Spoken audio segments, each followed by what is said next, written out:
नमस्कार, आदाब। शख्सियत में मैं समीना आप सबका इस्तकबाल करती हूँ। आज की जो शख्सियत हैं, उनके लिए अगर मैं ये कहूँ कि ज़िंदगी ने झेले हैं सब अज़ाब दुनिया के, बस रहे हैं आँखों में फिर भी ख्वाब दुनिया के। या मैं ये कहूँ कि उसकी ख्वाहिश है कि अब लोग न रोएं न हंसें, बेहिसी वक्त की आवाज़ बना दी जाए।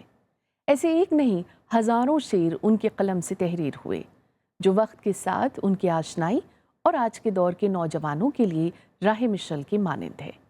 शख्सियत में आज मुलाकात डॉक्टर पीरजादा कासिम से। तेजी से गुजर रहा था एक पल, मुश्किल था उसे असीर करना, फिर भी मेरे हाथ आ गया वो, मुट्ठी में मेरी समा गया वो। उजलत ज़दा बेकरार लम्हा, यक लम्हा ओ सद हजार लम्हा। उजलत ज़दा बेकरार लफ्जों की लम्हा, जादूगरी। यक लम्हा ओ सद हजार लम्हा। मैंने कहा ए फिगार लम्हे, हंगामे सुकून पे बार लम्हे, क्यों तुझको लगे हैं पर सुनूंगा, मैं तुझसे तेरी खबर सुनूंगा। क्यों तुझको लगे हैं पर सुनूंगा, मैं तुझसे तेरी खबर सुनूंगा। मुट्ठी में बहुत वो कसमस आया, फिर लब पे सुखन अजीब लाया। बोला कि फ़कत यही कहूँगा, बोला कि फ़कत यही कहूँगा, यही कहूँगा लम्हा हूँ मगर सदी बनूँगा। बोला कि फ़कत यही कहूँगा, लम्हा हूँ मगर सदी बनूँगा। फिर तेज़ सफ़र में ढल गया वो, मुट्ठी से मेरी फिसल गया वो, और दूर कहीं निकल गया वो। पेशे से साइंस की दुनिया में महारत रखने वाले पीरजादा कासिम लफ्जों को शायरी में पिरोने का हुनर बखूबी जानते हैं। एक कभी न बीतने वाली शब, एक हाथ न आने वाला दिन, इस शब से जान छुड़ाने में, उस दिन को ढूंढ के लाने में, हम रेजा रेजा हो के रहे, जो पाया था वो खो के रहे। बल्कि मुशायरों में उनके शेर सुनकर उनके हम अस्र और उनके सीनियर शायर भी दाद देते नजर आते हैं। पीरजादा कासिम ने 8 फरवरी 1943 को दिल्ली के सीताराम बाजार में मौजूद बुलबुल खानम में आंखें खोली और कुछ ही वक्त बाद विभाजन की लकीर ने उनका बसेरा पाकिस्तान की तरफ कर दिया। डीजे साइंस कॉलेज कराची से साइंस ऑनर्स के बाद इंग्लैंड के न्यूकैसल यूनिवर्सिटी से पीएचडी की डिग्री हासिल की, लेकिन अपने मुल्क को कुछ लौटा सके इस गरज से पाकिस्तान लौटे और पाकिस्तान यूनिवर्सिटी से जुड़े। पढ़ाई लिखाई के साथ साथ अदब की खिदमत भी करते रहे। कलम के सफर में उन्हें मौका मिला हिंद पाक की नामवर शख्सियतों के साथ मंच साझा करने का। और अपने मैंने अर्ज किया कि वक्त रुखसत वो चुप थी, बस हाथों में गुलदस्ता था। वक्त रुखसत वो चुप थी, बस हाथों में गुलदस्ता था, जिसमें 3 ही फूल थे लेकिन हर एक बातें करता था। हाथों में गुलदस्ता था जिसमें 3 ही फूल थे लेकिन हर एक बातें करता था। 2 उसकी आंखों जैसे थे, एक मेरे दिल जैसा था।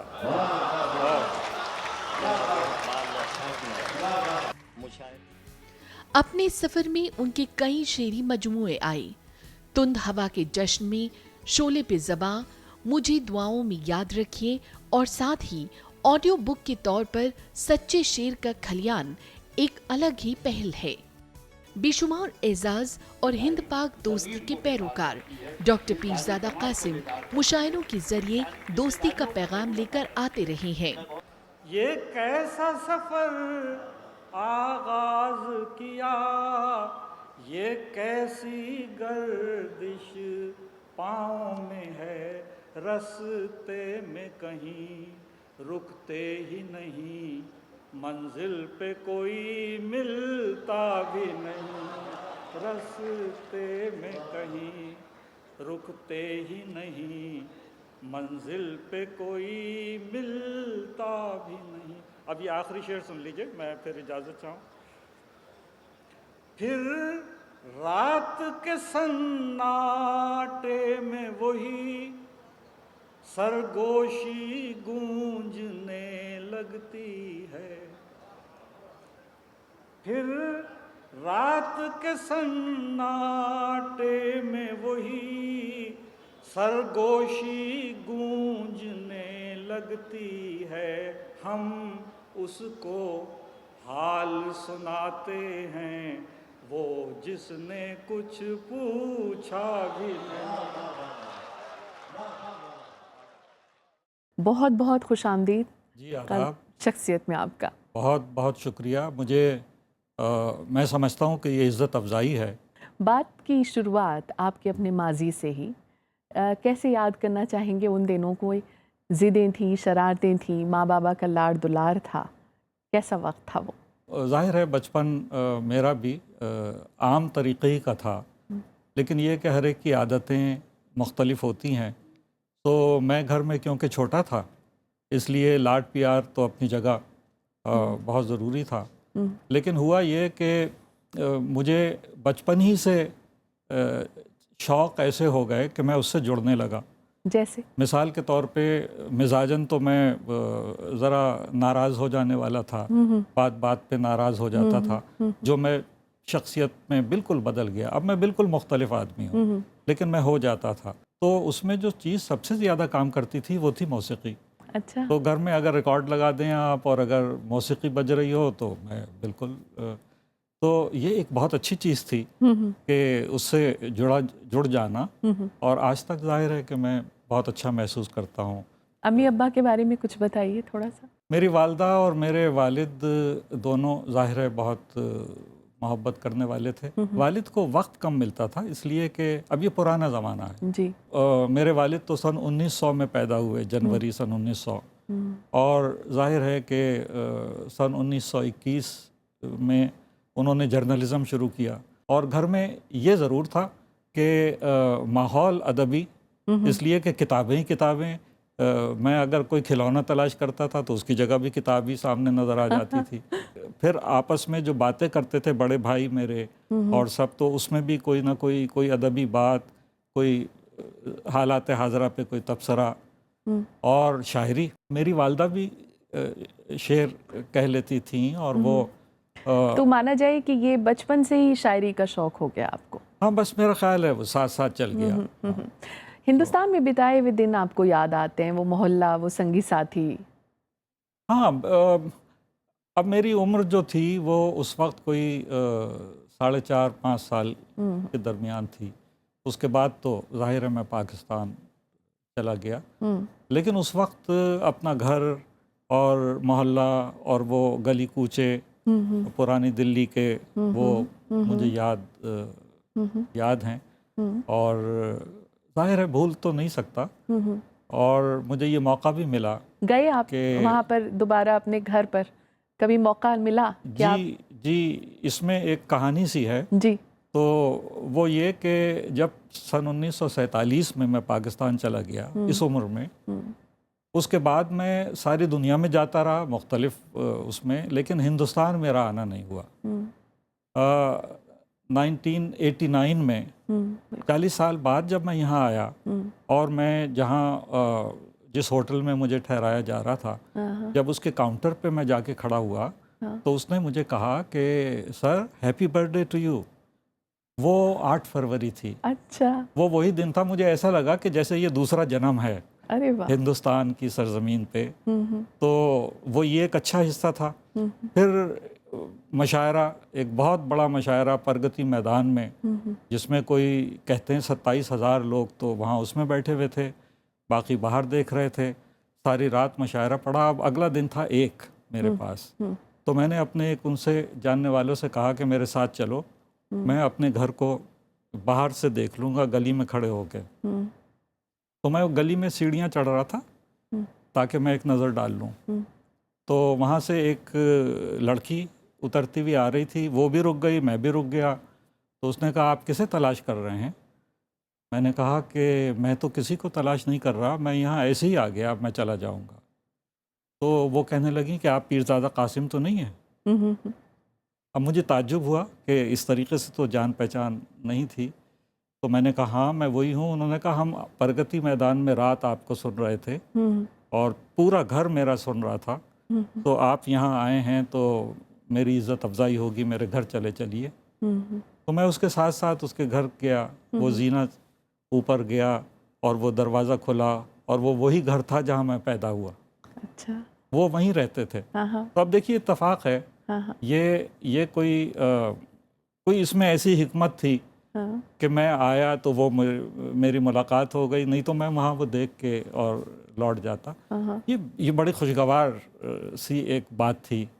और फिर मेरी बड़ी खातिर की। यहाँ तो हिंदुस्तान आते हैं तो सभी लोग दीदा व दिल फर्श राह और मोहब्बत से, क्या बात। तो लेकिन ये कि उन्होंने बहुत खातिर की, मुझे ठहराने की कोशिश की कि मैं एक रात वहाँ गुजारूं, मगर वक्त तो साथ नहीं देता, मोहलतें भी नहीं हैं। वापस 1956 की तरफ आते हैं। स्कूल के एक कंपटीशन में आपको नवाजा जाता है, फिर आप कहानियाँ भी लिखते हैं, फिर आप अफसाने भी लिखते हैं, लेकिन पूरी दुनिया में आपकी शोहरत शायरी से होती है।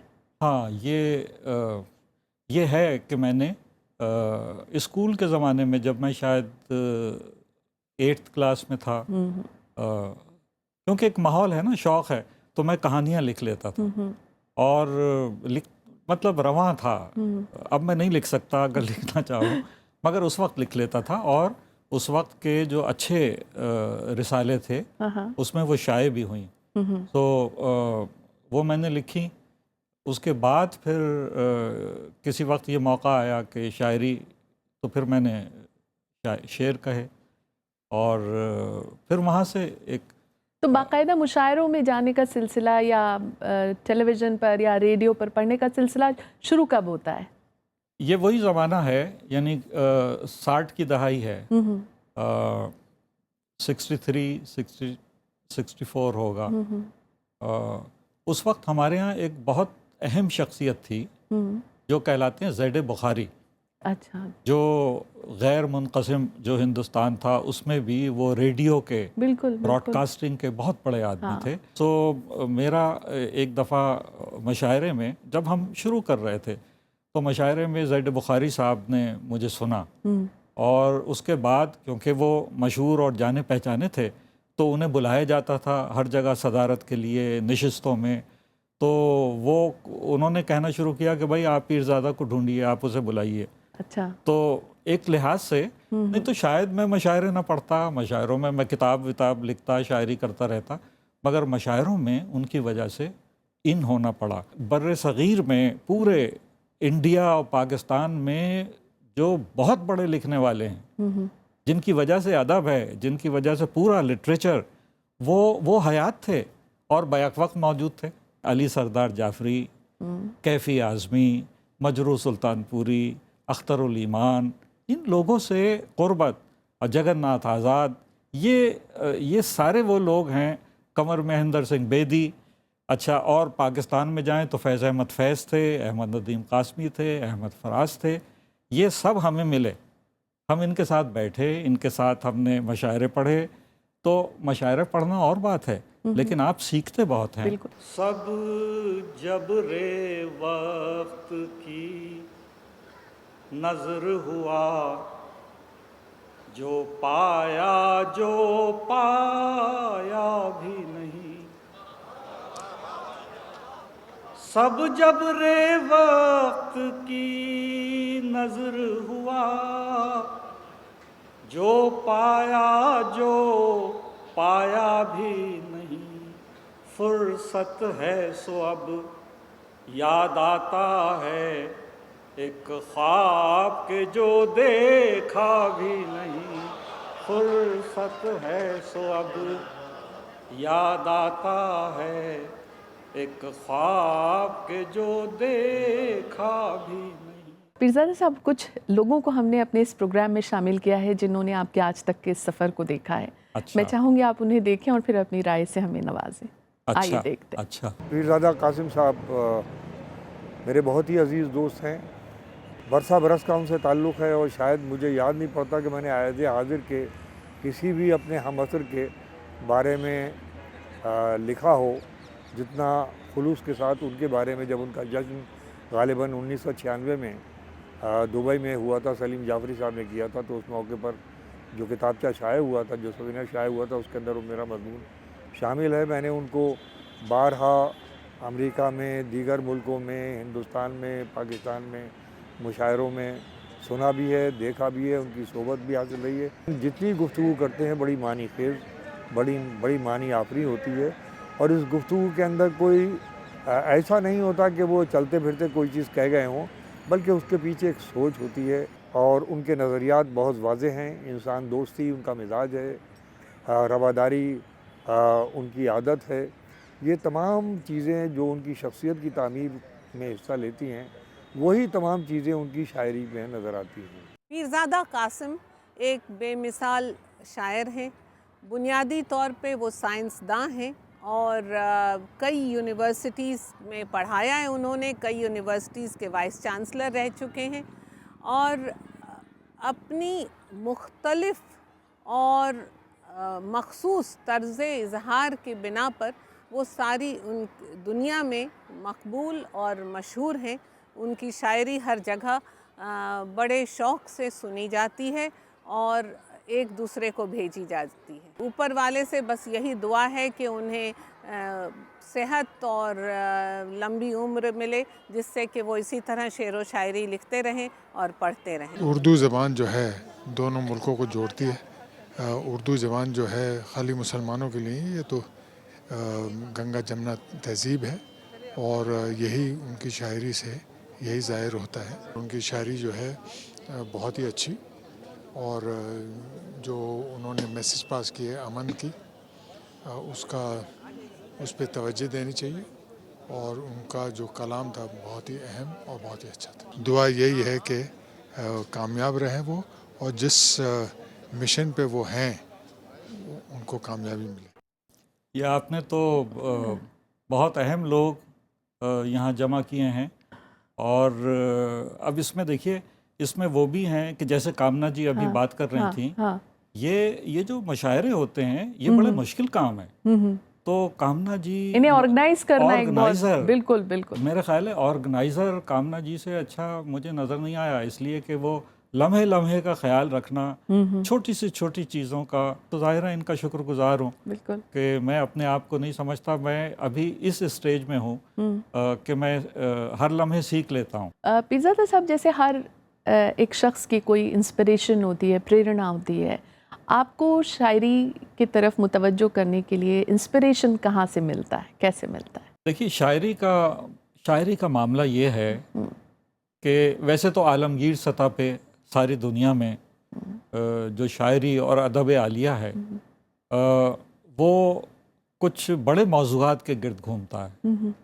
इसी में एक मौजू जो सबसे बड़ा, जो मैं समझता हूँ और जो हमारी शायरी की और बल्कि सारी दुनिया की शायरी में जो उभर के आया हुआ है और वो उसकी जान समझी जाती है, ये उर्दू शायरी हिंदुस्तान पाकिस्तान जिसकी भी हो, वो है ह्यूमनिज़म, इंसानियत।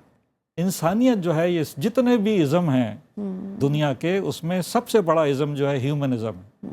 आपकी पसंदीदा कुछ अशार ज़रूर हम सुनना चाहेंगे, हमारी ऑडियंस शख्सियत की वो भी सुनना चाहेगी। चलिए, मैं कुछ ना कुछ आपको ज़रूर सुनाता हूँ। अपनी किस्मत में लिखा है जो ये हारा हुआ दिन, अपनी किस्मत में लिखा है जो ये हारा हुआ दिन, चलिए एक और गुजारेंगे गुजारा हुआ दिन। क्या बात है। दिन कशीदा हुआ हमसे जो कभी शब के हुए, और शब रूठी हुई पाई जो प्यारा हुआ दिन। बहुत खूब। हर तरफ शब ज़दागां डूबने वाले थे बहुत, मैं भी बस डूब चला था कि किनारा हुआ दिन। बहुत खूब। एक पोइट जो होता है वो एक थिंकर भी होता है जी। तो आज के ज़माने को लेकर आपकी क्या फ़िक्र है? मैं ये समझता हूँ कि हम दोनों को, हिंदुस्तान को भी और पाकिस्तान को भी, आलमगीर सतह पे ग्लोबली अगर अपने होने का एहसास दिलाना है मीनिंगफुली, तो हमें करना ये होगा कि अपनी सोसाइटी को नॉलेज बेस्ड सोसाइटी बनाएं, ताकि हम आने वाले ज़मानों में हमारी नई नस्लें, हमारे नौजवान पढ़े लिखे चैलेंजेस का मुकाबला करना और चैलेंज देना, दोनों बातें बहुत ज़रूरी हैं। एक टीचर के रूप में, एक प्रोफेसर के रूप में आप अपनी जर्नी को कैसे देखते हैं, और ख़ासतौर से कराची यूनिवर्सिटी से आप जब जुड़ते हैं तो? जी जी जी, देखिए कराची यूनिवर्सिटी से तो मैं शुरू ही से यानी मैंने 1966 में पढ़ाना शुरू कर दिया था, तो वहाँ से लेके वो एक सफ़र जारी है। लेकिन जो मेरी साइंस का मेरा मौजू था और रिसर्च न्यूरो साइंसेज में मैं काम करता था, वो काम अपनी जगह था, मगर बाद में मुझे जब इसमें आना पड़ा मैनेजमेंट में, एडमिनिस्ट्रेटिव साइड पे, तो ये एक बिल्कुल एक अलग सिलसिला था। तो मैंने वहाँ पाकिस्तान में एक फेडरल यूनिवर्सिटी जो है वो कायम हुई, तो मैं उसका पहला वाइस चांसलर मैंने उसे बनाया। फिर उसके बाद 9 बरस में कराची यूनिवर्सिटी में वाइस चांसलर रहा। फिर उसके बाद मैं अब एक दूसरी यूनिवर्सिटी में वाइस चांसलर हूँ और एक यूनिवर्सिटी का चांसलर भी हूँ जो प्राइवेट सेक्टर की है। तो हायर एजुकेशन में ये सारा वक्त, कैसा माहौल दिखता है आपको वहाँ पर पाकिस्तान में एजुकेशन के लिहाज से? एजुकेशन के लिहाज से मुतमईन है आप? हाँ, मुतमईन है? मैं मुतमईन नहीं हूँ, इसलिए कि एक हमारे इदारों में जो क्वालिटी ऑफ एजुकेशन है वो उसे दुनिया के बराबर होना चाहिए, तो उसमें हमें मेहनत करने की ज़रूरत है। दूसरे मुझे हिंदुस्तान का तो नहीं मालूम, लेकिन पाकिस्तान में ये है कि एक्सेसिबिलिटी टुवर्ड्स हायर एजुकेशन, यानी वो जिन्हें हायर एजुकेशन मिल जाती है तो वो हमारे यहाँ ओनली सिर्फ 7% है, 7%, जो बहुत कम है। ये एट कम अज़ कम 14% होनी चाहिए एक्सेसिबिलिटी। यहाँ का मुझे नहीं मालूम, लेकिन हमारे यहाँ तो अभी और तालीमी इदारे खोले जाएं तो फिर उसमें तालिब इल्म जाएंगे तो उनकी तादाद बढ़ेगी। पीरज़ादा साहब, कुछ लोगों को हमने अपने इस प्रोग्राम में शामिल किया है जिन्होंने आपके आज तक के इस सफ़र को देखा है। अच्छा। मैं चाहूँगी आप उन्हें देखें और फिर अपनी राय से हमें नवाजें। अच्छा, आइए देखते हैं। अच्छा। 1970 के बाद की जो जनरेशन है, ख़ास तौर पर पाकिस्तान में, जिससे ख़ुद मेरा भी ताल्लुक़ है, मैं समझता हूँ कि पीरज़ादा कासिम मेरे भाई जो हैं, ये शायद उसके बेहतरीन नुमाइंदों में इनको शामिल करना चाहिए। और मैं ये समझता हूँ कि पीरज़ादा जितने अच्छे साइंटिस्ट हैं, जितने अच्छे शायर हैं, शायद इंसान जो हैं वो उनसे भी ज़्यादा अच्छे हैं। और ये ऐसी कॉम्बिनेशन हमें बहुत कम देखने में आता है कि एक आदमी अपने हुनर में भी यकता हो और बतौर इंसान भी इतना प्यारा, इतना महबूब और इतना मनमोहना हो। पीरज़ादा साहब की शायरी खूबसूरत तो है ही, पर जो उन्होंने इमोशंस और डेप्थ डाला है अपनी शायरी में, वो बहुत ही नाजुक और बहुत ही गहरा है। जिस तरह से वो अपना इंटेलेक्ट यूज़ करते हैं और जिस तमीज़ और तहज़ीब से पेश करते हैं, वो हज़ारों क्या लाखों में एक हैं। और उन जैसी शख्सियत, पीरज़ादा साहब की जैसी शख्सियत शायद ही ढूंढने पे मिल पाए। पीरज़ादा साहब भी आते जाएं साल पे साल, बड़े लंबी उम्र लगे उनको, और हमारे को वो अपनी शायरी से नवाजते रहें। डॉक्टर पीरज़ादा कासिम से मेरी मुलाकात 2012 में हुई, जब जश्न अदब के प्रोग्राम के लिए। जश्न अदब एक सोसाइटी है पोइट्री एंड लिटरेचर को फ़रोग़ देने के लिए जो बनाई गई। उनकी शख्सियत देखें तो ऐसा लगता है कि ज़िंदगी जीने का सलीका और तरीका वैसा ही होना चाहिए जैसे डॉक्टर साहब जीते हैं। और जैसे उनके नाम से ही लगता है कि एक ऐसा शख्स जो कहना चाहिए कि जो गुलों से रंग चुराता है और तितलियों के परों पर मुसव्विरी करना जानता है। न्यूक्लियर साइंटिस्ट होते हुए उन्होंने शायरी को जिस तरह से मोहब्बत रखी, और वो कहते हैं मेरी पहली शनाख्त शायरी है।